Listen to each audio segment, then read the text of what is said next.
Hello friends, it's Katie, and today I really felt like I needed to share with you this new deck that I've just gotten. It arrived yesterday. Obviously this is an unboxing and it's not technically a first impressions, although I feel like this deck is so interesting and unique that I've looked through it twice. I've read the book. I kind of skimmed it, reading it last night as my bedtime reading, but I still feel like this is very, very fresh for me. And it is, of course, the Next World Tarot by Cristy C Road. This was a deck that was on Kickstarter. I feel like it was quite a while ago. And I'm not a huge Kickstarter fan, especially when, the deck isn't already complete and going to be shipped out in within a few months. So I didn't back it. And another reason I didn't back it was because some of the images online looked a little bit, I don't want to say messy, but busy for me anyway. I've often spoken about how with my eyesight, sometimes kind of more busier cards, they look kind of messy to me. Like I struggle to make out the detail. Even in art that I love the look of, it doesn't really work for me in terms of reading because it can just get a bit too much. Like my eyes can't, it doesn't look very defined to me, which makes reading difficult. However, the more images I saw online once this came out, the more I realized this definitely was a deck that I wanted. The colors seemed a little bit more, I don't know, gentle than they did on the original Imagery. At least that's how I'm perceiving it. Perhaps that was just, perhaps it's just time. Perhaps my tastes have changed slightly. But I always did, of course, appreciate the goal of this deck, which was to be a celebration of diversity. And it certainly has achieved that aim. And I ordered it just a few days ago from Two Sides Tarot, which is an Australian kind of like indie distributor. And it arrived very quickly. I'm not sure how easy this deck is to get a hold of at the moment, but I'm hoping they do a reprint. This is the box, and this is what you get on the backing, this beautiful flower with like barbed wire around it. As I said, it is a very, very unique deck. And another thing, it is huge. So this is my regular Centennial Rider-Waite-Smith, and this is the side of the Next World. Size of the Next World. It's massive. So it is much more of an oracle sort of size than it is a tarot. But I do feel like that was almost necessary for this art. And perhaps that's part of the reason why it works for me, because I feel like if this was smaller, I mean, on a regular size card, this would almost be half the size. And I feel like then it might feel too busy for me. But because it's larger and because it's, it's got that space to breathe, I absolutely adore this art, and I think it's just such an incredible, incredible deck. So it does just come in this tuck box, which was a little bit damaged, mine. There's kind of like the corners are a little bit, but I don't really care all that much, to be honest. I mean, that happens to tuck boxes over time anyway. And I mean, at the end of the day, it's the deck that I was most interested in. It does also come with this book, which is not super big, but there's plenty of information. It's like 70 something pages. Yeah, 74. And it's not packed with anything else. It's just literally a brief introduction about what the Next World is. And then, I mean, from page 5, we're getting into the meanings already. So there's no spreads or anything like that. And I have kind of read through this all, but it was late at night. And I did enjoy reading it, I did, and it has a very interesting take. Ultimately, most of the cards do come back to what I understand the core of the Rider-Waite-Smith meaning to be, but it feels in a very radical, self-loving way, and it's really quite beautiful and very interesting, to say the least. Now, the cards are quite glossy. I don't know if this is going to show up because it's so overcast today, but they are pretty glossy, but I quite like it, and I think with some artwork it just suits it. I will say though that I already kind of am concerned that the lamination might peel off the cards with time and with use. I mean, obviously I can't confirm that either way, but you know how you can just kind of feel the edges sometimes on some cards. An extreme example would be some Schiffer decks, but I'm hoping that that doesn't really happen with this one. But I mean, I think it would be too big to riffle shuffle for me anyway, but we will see. So the other thing you might notice is for all of the cards we have some correspondences, and they're all to do with the elements and astrology. I don't know a huge amount about astrology. I just adore this High Priestess. There's so many cards that I was just kind of like breathtaking with. And you can see we get like kind of hints, like the pomegranates, the moon, that sort of stuff. We get hints of the classic imagery that we're used to, but of course it is entirely fresh. A lot of these cards just make me really emotional.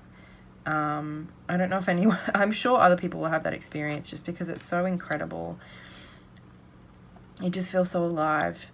And the whole premise is the next world is kind of the potential that we have, where equality and justice and celebration of differences can exist and does exist.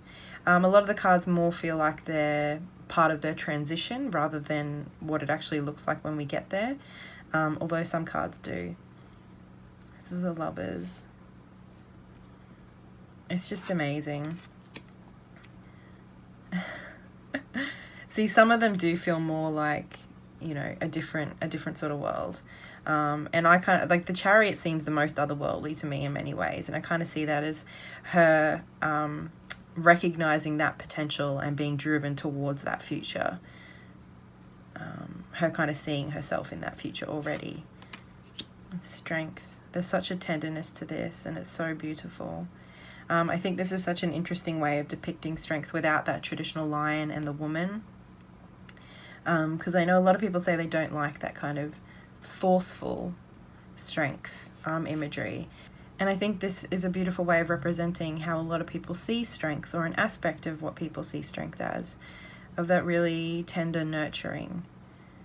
And it's just incredible. The Hermit. The colours are beautifully used in this deck. This is, of course, on the front of the box, our fabulous Justice. I love it. And obviously some of the titles are changed, although not very many. And as I said, I don't really know much about astrology, even in regards to tarot. So, I mean, I think I've heard Scorpio put with death before, but I don't know if these are changed at all. So perhaps someone more clued in could let me know. Although there's nothing mentioned about these associations in the guidebook. The Devil. It's incredible.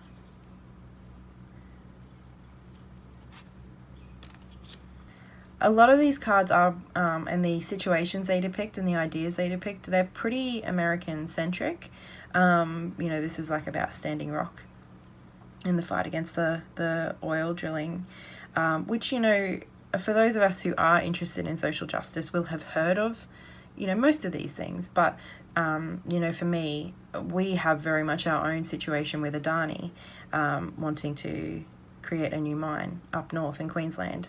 And Aboriginal and environmental activists fighting against that. So although I know less about this than I do about the stuff in Australia, there's definitely parallels across the world. But that is something to, you know, take note, that it does feel like there's quite a few that are pretty American-centric. But I mean, for me, that doesn't deter. As I say, I can see parallels, you know, with the Native Americans and what they're fighting for. I can see parallels with that, with the Aboriginal people in Australia. I love this moon card. Isn't that just stunning? And I mean, again, we have like the crab and the dog.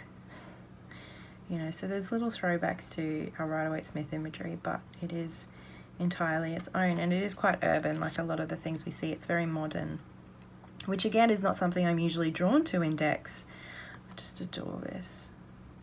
But I don't know, for this one it just felt You couldn't do it any other way, really, could you? The world. I love this. I love how we still kind of have the elements depicted, like water, fire, earth for the crystal, and wind or air. And they have, you know, like kind of the ribbon and the dancer sort of look. Love it. So all the aces are the root of their element. And I love this, the root of fire. It just literally looks like it's bursting out of the ground. It's incredible. And obviously we do have these larger titles, and I can see how some people would definitely want to trim this, but I don't have any desire to. I actually the way that it's laid out just works. Like, it feels balanced, and I don't know. And we have keywords for all of the like the pips, like 2 to 10. We have them depicted like this. Which gives a really interesting perspective, because, as I say, although you can bring them back, you know, to some essential Rider-Waite-Smith meanings, they're definitely more and are beyond those meanings. And, you know, these keywords kind of help you just kind of, I don't know, like the imagery certainly gives you more than enough, but these keywords I find kind of just help me angle into the intention. Specifically behind the art. This is a card that I absolutely adore. I really love that. And we have rebirth and decolonization here, which, again, a lot of this decolonization stuff is really important here in Australia, and in terms of what I'm really passionate about in my social justice. This card made me really emotional, and does. I don't think I need to explain why. I just think this is such an incredible take on the Seven of Wands. And I mean, like I said, we still get that core meaning of one person standing up against the odds and standing up for what they really care about. It's just done in such a poignant and beautiful, beautiful way. I really love this too. The Eight of Wands, we still get that movement, but we have direct action, and he's carrying first aid, and he's off to do what he can to help. The Nine of Wands, resilience, and the Ten of Wands, completion.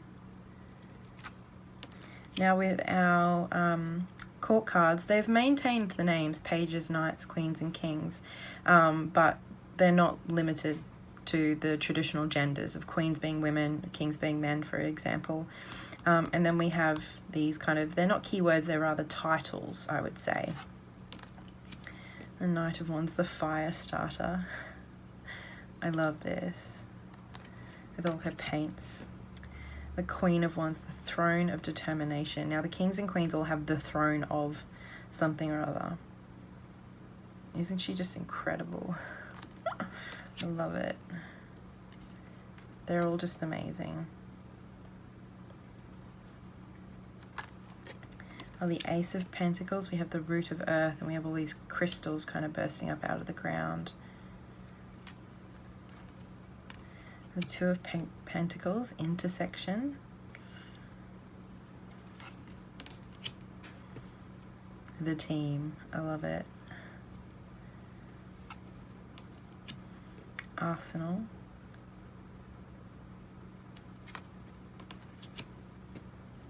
This one's quite somber and moving, obviously, as the Five of Pentacles should be, really. This is probably my favorite Six of Pentacles that I've ever seen. A lot of people see the Six of Pentacles as giving and, you know, giving what you can, and that's not how I see it at all. Perhaps that is my politics coming into my tarot, but I see it very much as that kind of idea of giving small amounts but not actually changing the status quo, and the arrogance that's associated with that. You know, the kind of the patting on the back that we give to ourselves when we give something small, but we aren't really willing to make big changes. We're not really willing to redistribute the wealth, to make the world more equal. So this card just kind of really sums up what I think the Six of Pentacles should be if people want to maintain that idea of it giving and generosity and all of that, because that's not what I see in the traditional Six of Pentacles. So this just really gets to the heart of what I think the Six of Pentacles should be about, what I want it to be about. And I love, love, love, love this card. And this one is so cute. I love it, with her little dog and vision. The Eight of Pentacles. I love this too. The Nine of Pentacles is one of my favorite cards in the deck. I love that this is self-sufficiency, and we have a person here who is just like literally built up their own tower or whatever it is. They've built up their own world of everything they want and need, and they built it with their own hands. And I just love it. I love all this like growth around here too, and it's just so beautiful. And they have like the tools in their hands. I love it. And I love this Ten of Pentacles, the security. She's found her own type of security in herself. I love it. I love these moon phases too. And we have the Page of Pentacles, the home of ideas. So the pages are all like the home of, so where something starts, I suppose. The Knight is the methodical approach, and methodical is like the one key word pretty much that I always associate with the Knight of Pentacles. So that works really well for me.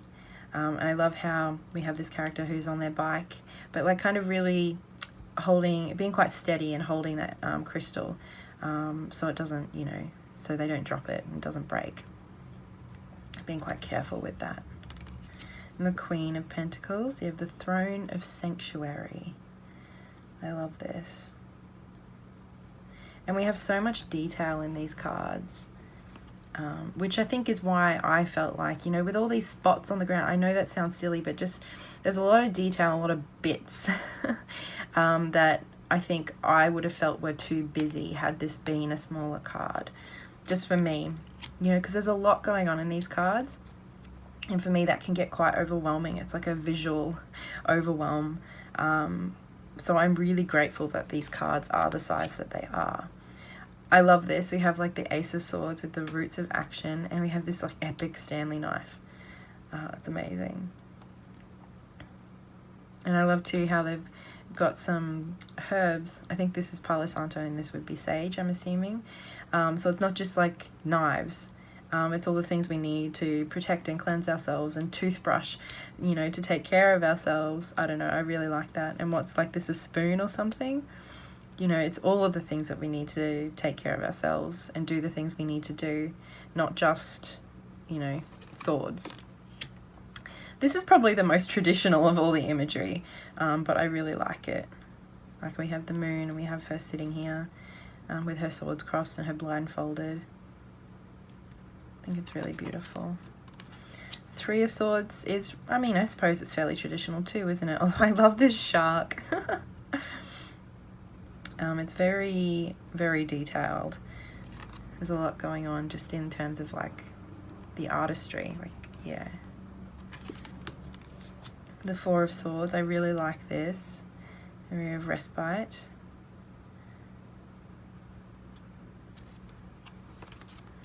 And the Five of Swords. Survival. And the Six of Swords, I love her too, passage. So, you know, as I've said, it does kind of come back to those core meanings for almost all of the cards. Just done in a really new way. The Seven of Swords, escape. I just love how this character is doing them, just doing them. Love it. The Eight of Swords again, like we have her kind of pulling this blindfold off, and this dead kind of gnarly looking tree behind her, kind of breaking up the clear beautiful sky and making it look quite scary. Restriction. And the Nine of Swords, despair. I really liked the message in the guidebook from this one. So, I mean, all of the information we have is all different lengths. Like, it kind of is just, like, some are 2 or 3 pages, others are like a paragraph.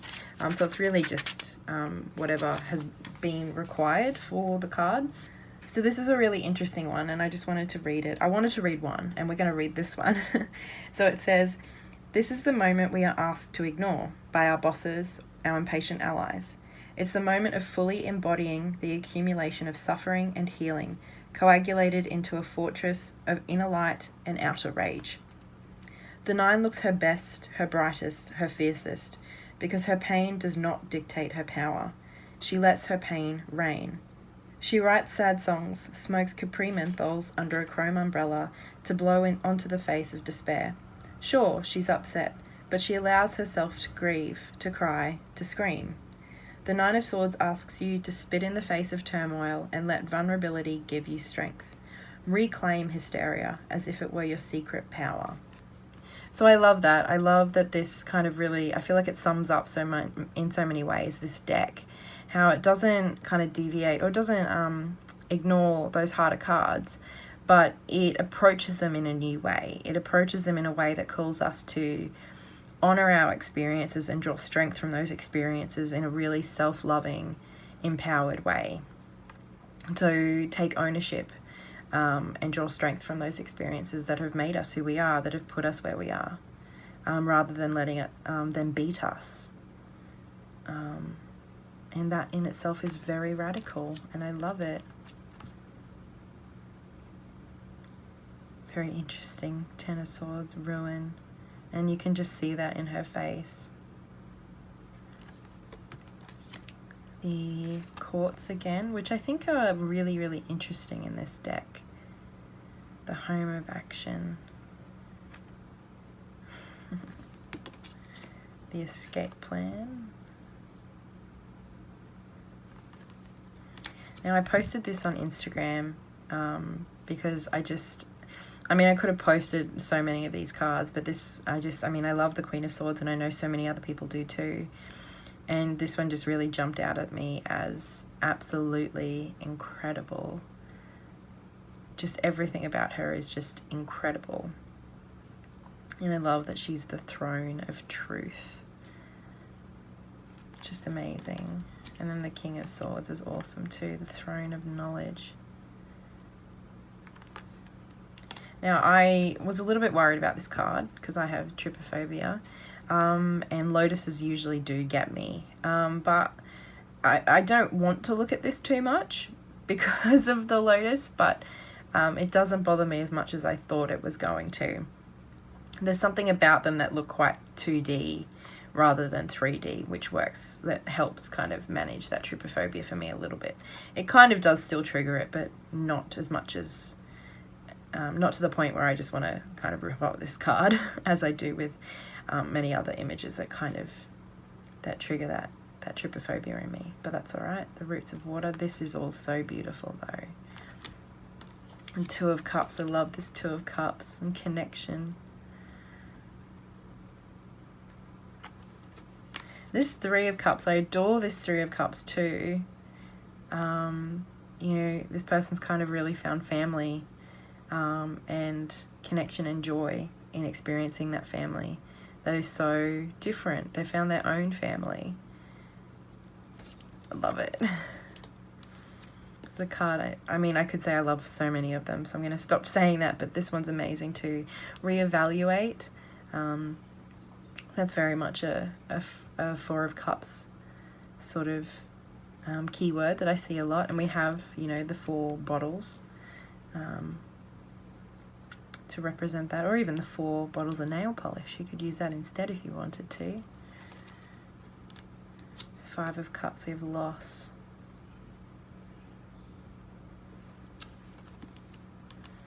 I love the 6 of Cups, reunion.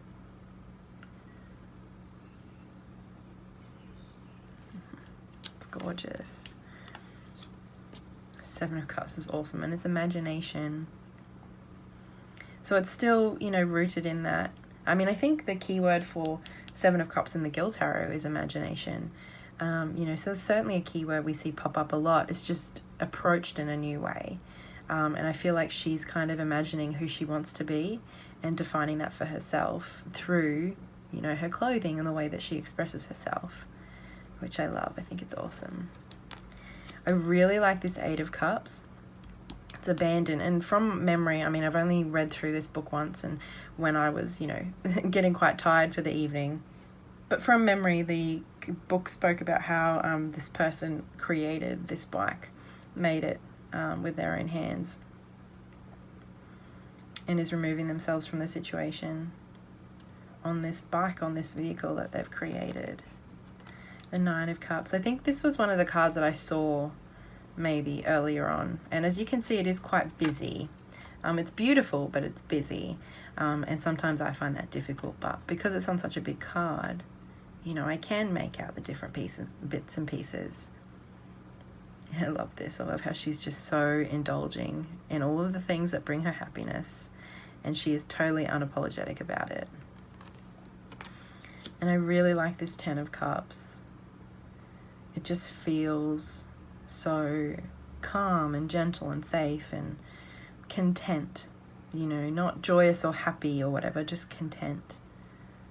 I really like that. They've made and found their own safety, and it's gorgeous. The Page of Cups, the home of expression. Knight of Cups, the love song. Oh, I love the Knight of Cups. I love this Queen of Cups. I just think it's totally amazing. These colors and their attire is just amazing. They have like this bear, and I love that, you know, we have the teacups here. It's just, I don't know, it's so modern and real, but so just fantastic and a little bit out of the ordinary in terms of the imagery, and just totally embracing the differences we all have to offer the world. And then the King of Cups, the Throne of Movement. Love how we have the world up here on her, on the top here. It's just gorgeous. So that is the incredible Next World Tarot, and I mean, this isn't a review, it's not even really a first impressions, but I mean, it kind of is. It feels like I'm still very much in that early stage, and I mean, I am. It only arrived yesterday, and I haven't done any more than look through it once or twice and read the book briefly, and I just feel really moved and grateful and privileged to have this deck in my life. I think it's just such an incredible collection of really diverse, interesting, revolutionary images that use the tarot in a really positive, self-loving, empowering, radical way. I think that the intention that the artist set out with, what they wanted and were aiming to do, they've absolutely achieved. I think it's a really incredible product, final product that we have. So this is basically just me sharing something that I'm so glad is a part of this world and something that we have access to. So I hope you enjoyed this video, and I will talk to you guys again soon. So much love. Bye.